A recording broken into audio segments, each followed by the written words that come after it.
ముందుగా పాత్రికేయ మిత్రులు నమస్కారం. సుమాంజులు 5 సంవత్సరాల క్రితం విశాఖ ఎయిర్పోర్ట్లో ఒక హైటెక్ డ్రామా కోడి కత్తి అనే సీక్రెట్ తోటి మొదలుపెట్టి జగన్మోహన్ రెడ్డి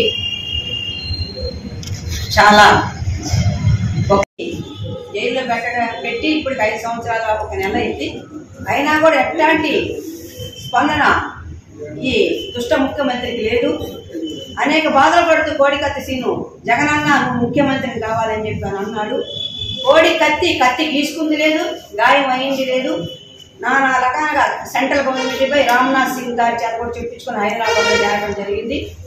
ఈరోజు మా బిడ్డకి న్యాయం చేయండి, మాకు అన్యాయం చేయగలదని చెప్పి వారి తల్లి అలాగే వాళ్ళ సోదరుడు నిరాహార దీక్ష చేస్తుంటే నిరాహార దీక్షని భగ్నం చేస్తూ ఈరోజు పోలీసులపై వాళ్ళ మీద పైశాచికంగా ప్రవర్తించడం జరిగింది.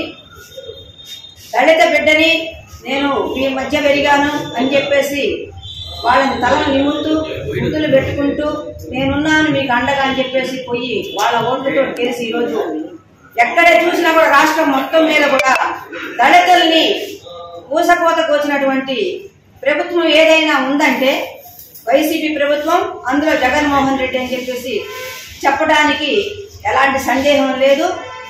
ప్రజా రక్షకుడుగా ఉండి ప్రజలను కాపాడాల్సినటువంటి ముఖ్యమంత్రి తాడిపల్లి బ్యాలెన్స్ దాటకుండా తాడిపల్లిలో పిల్లిలాగా ఇంట్లో కూర్చుంటూ 5 సంవత్సరాల నుంచి మేము ఒకటే అడుగుతా ఉన్నాం, నీ కేసులకి జైలుకి వెళ్ళవు, బయటికి రావు, అందరినీ కలవు.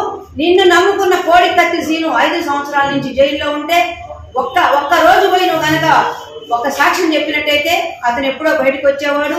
అతనికి చాలా భవిష్యత్తు ఉంది, పెళ్లి కావాల్సి ఉంది, అంత భవిష్యత్తు ఉంది. భవిష్యత్తును మొత్తం అతని జీవితాన్ని నాశనం చేసిందంతా ఈ జగన్మోహన్ రెడ్డి అని చెప్పడానికి ఎటువంటి సందేహం లేదు. మేము ఒకటే అడుగుతా ఉన్నాం, తప్పులు నువ్వు చేస్తావు, ఇతర వాళ్ళ మీద నెపం పెడతావు. నీకెప్పుడు జరిగింది?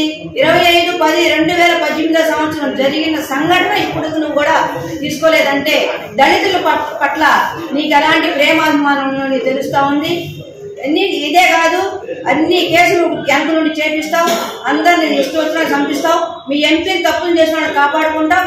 కానీ నిన్ను అభిమానంతో అన్నా నువ్వే సీఎం కావాలి, నువ్వే దిక్కని చెప్పేసిన కోడి కత్తిని సీఎం ఈ రోజు కూడా న్యాయం చేయట్లేదు. మేము ఒకటే అడుగుతా ఉన్నాం, ఈ తప్పుడు రాజ్యాంగాన్ని మార్చుకో.